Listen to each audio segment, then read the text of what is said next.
اگر کوئی یہودی ہمارے آقا کے اوپر کیچڑ اچھالتا، ہم حضرت موسیٰ پر کیچڑ نہیں اچھال سکتے، ہم ختم ہو جائیں گے، ہمارا ایمان ختم ہو جائے گا، ہم مظلوم ہیں۔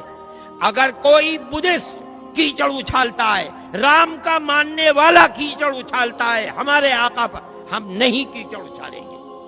کیوں؟ قرآن نے کہا ہے وَلَا تَسُبُّوا الَّذِينَ يَدْعُونَ مِن دُونِ اللَّهِ فَيَسُبُّوا اللَّهَ عَدْوًا بِغَيْرِ، جانتے ہوئے کہ یہ پرستش اللہ کی نہیں کر رہا ہے، اللہ نے ہمیں منع کیا ہے تم انہیں برا بھلا مت کہو، ہم نہیں کہتے برا بھلا۔ آپ نے دیکھا ہوگا رام کو ہم نہیں برا، ہمارے سر اور آنکھوں پر ہم ان کا احترام کرتے ہیں، ہم مہاتما بدھ کا احترام کرتے ہیں۔ رہ گئی یہ بات کہ ان کی تعلیمات کے اندر شرک و کفر ہے۔ ایک زمانہ گزر چکا، کہتے ہیں 14 لاکھ سال پہلے رام اور سیتا تھی، اس زمانے کے اندر ان کی تعلیمات بدل گئی ہوں، ہو سکتا ہے حضرت عیسیٰ کی تعلیمات بدل گئی، حضرت موسیٰ کی تعلیمات، قرآن کہتا ہے تعلیمات بدل گئی، رام اور مہاتما بدھ کی تعلیمات بھی بدل گئی، ہو سکتا ہے، اور ہو سکتا ہے کہ وہ نبی ہوں۔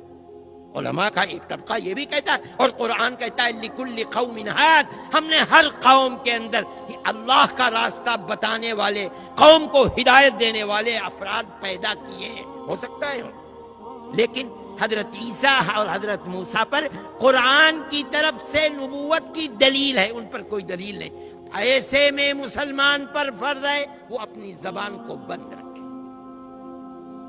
کیوں؟ کسی نبی برحق پر کیچڑ اچھالنا جس طرح ایمان سے باہر کر دیتا ہے، اسی طرح نبی غیر برحق کو نبی کہنا اسلام سے باہر کر دیتا ہے۔ خاموش۔ مسلمان کو یہ طریقہ اپنانا چاہیے اور اسی پر زندہ رہنا چاہیے۔